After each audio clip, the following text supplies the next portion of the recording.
아니 모텔 CCTV 다 있어. 카카오톡에서 서로 사랑한다 다 있어. 이랬는데 그거 있는 줄도 모르고 냅다 그냥. 외도인지 아닌지가 모호할 때가 물론 있는데 그럴 때는 섣불리 하지 않는 편이 좋습니다.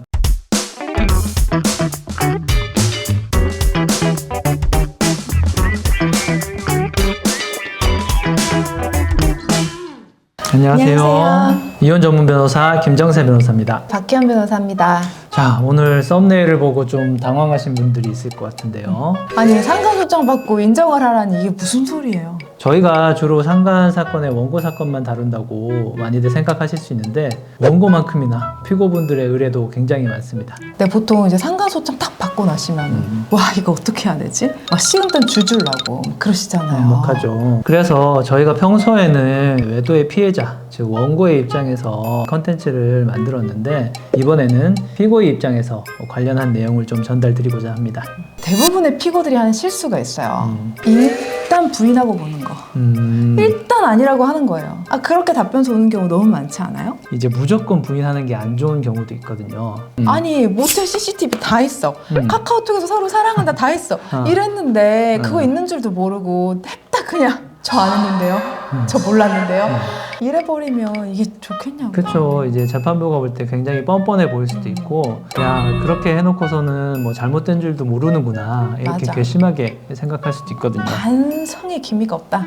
우리 흔히 괘씸죄라고 하죠. 그렇다면 과연 어떤 경우에 내가 이제 외도한 사실을 인정을 해야 되는 것이냐? 먼저 인정하고 사과하는 게 감액 포인트가 될 수 있습니다. 협조적인 태도를 먼저 보이고 인정한 다음에 구체적인 어떤 행위의 정도나 기간 이런 거를 파악을 해서 내가 하지 않은 부분과 했던 부분들을 이제 분류해 가면서 전체적으로 피고에게 유리한 방향으로 이끌어갈 여지가 있거든요. 먼저 인정하고 딱 반성하면서 나가는 모습이 법원에서 봤을 때에도 이 친구 조금 더 봐줄까 하는 마음이 들 수 있다는 거죠. 네. 그리고 합의 가능성도 높일 수 있습니다. 판결만 신경 쓸 것이 아니라 원고의 감정도 신경을 써야 해요. 우리가 조정이라는 것도 소송을 하면 많이 하게 되는데 조정이 한마디로 이 소송에서 판결까진 가지 않고 원만하게 둘이 해결해가지고 조정으로 성립을 시켜주겠다라는 건데 판결문하고는 다르게 무엇 때문에 이런 위자료가 나왔는지 구구절절 쓰이지 않아요. 그러다 보니까 이제 피고 입장에서는 조정을 해가지고 원만하게 끝내고 싶어 하는데 우리가 막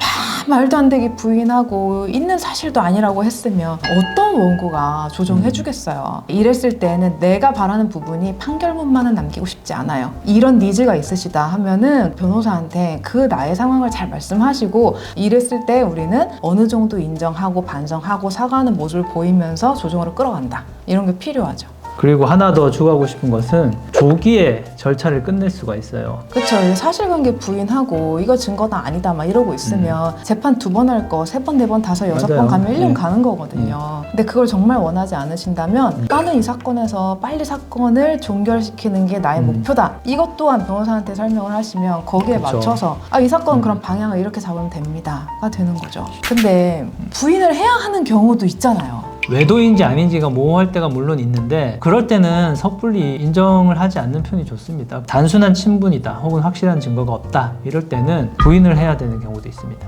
그리고 증거가 나오긴 나왔는데 이걸 가지고 명백히 불륜이라고 하긴 좀 어려워요. 이랬을 때는 사실은 불륜이라 하더라도 증거로 상대방이 입증을 못하는 거니까 이럴 때는 부인을 하고 가죠. 만약 상대방 당사자가 기혼자라고 하더라도 이미 그 혼인관계가 파탄난 상태이다 라고 한다면은 그 파탄에 대한 책임이 있다고 보기는 어렵기 때문에 그런 경우에 섭불리 잘못을 인정할 필요는 없습니다. 김 변호사님이 이런 거 되게 잘하시잖아요. 이제 소장 받았을 때 네. 이렇게 상황 딱 보고 서면 봐가지고 이거는 일단은 애매하게 답변해서 넘어가는 거, 이거는 사과하고 딱 한 번에 끝내야 되는 거, 아니면 이건 그냥 완전히 발 빼고 부인해야 되는 거, 이거를 되게 요령 있게 잘하시던데. 네. 저희가 원고의 입장이 많이 돼봐서 그렇기도 하거든요. 원고 입장에서도 증거를 숨길 때도 있고 아니면 다 오픈할 때도 있기 때문에 이런 부분을 일반인들이 판단하기는 좀 쉽지 않을 수도 있으니까 가급적 법률 전문가의 도움을 받으시면 좋을 것 같습니다. 그리고 실제로 이런 사건이 있었어요. 그러니까 외도를 인정을 해서 감액이 된 사례. 그러니까 사실 법원에서 판결문에도 네. 그런 얘기 하잖아요. 반성의 모습을 보이고 이런 내용 들어갈 때도 있고. 반드시 들어가는 게 있죠. 발각 이후의 태도라는 걸 맞아. 그런 문구가 있어요. 이건 발각됐는데 이 사람이 어떻게 행동하는지 봤다는 거거든요. 그리고 저는 정말 어린 친구였어요. 근데 막 이제 막 회사를 갔는데 나이터를 많이 나는 처 팀장님하고 외도가 된 거예요. 근데 그 아무래도 지금 정황상 그 팀장님이 이 어린 친구한테 먼저 접근을 했고, 그래서 어쨌든 본인이 잘못했지만 외도를 했어요. 근데 이거를 이 친구가 진짜 법원에 직접 나와서 사과를 했어요.